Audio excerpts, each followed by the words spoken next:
Hello. On Sunday, I preached on John 15, verses 9 to 17. I began the talk with a picture that I had on a walk that I took quite often. The last time I'd been on that walk, it was snowing and the whole ground was covered in snow.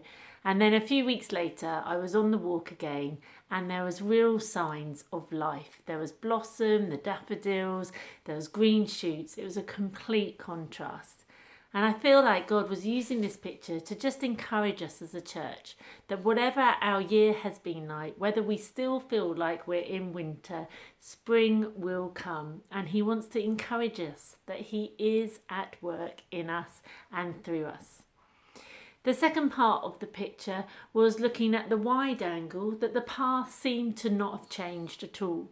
And then as I looked closer and closer, I could see that the path had changed, that there were now grooves and little trenches from where the snow had melted and the rains had come.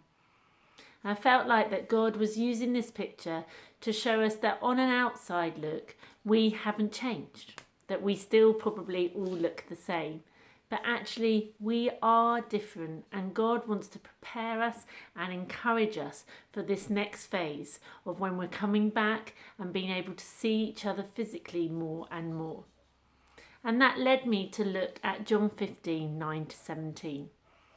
There are three parts to this. The first is remaining in God's love, having our foundation rooted and established in His love. The second was being like Jesus, following His example of love. And we saw that the cross was actually a place of love, that His suffering, He did that for us. But we also saw that there was joy in submission, that when we follow God's commands, there is joy. And lastly, love each other. And I looked at two commands of loving our neighbour and as loving our enemies. And I looked at how God calls us to love each other. At the end of the talk, I gave us two challenges individually. The first one was, do you know God's love? His unconditional love. The second one was, are you being obedient to God? Is this just outward obedience, or whilst there's inside rebellion, have you truly laid down your life for Him?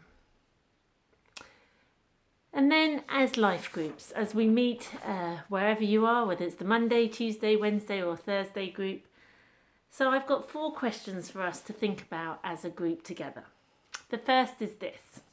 Describe a time in your life when you felt you were really seeing and experiencing the love of God.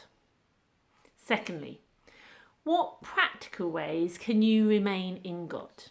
And what are the challenges of doing that?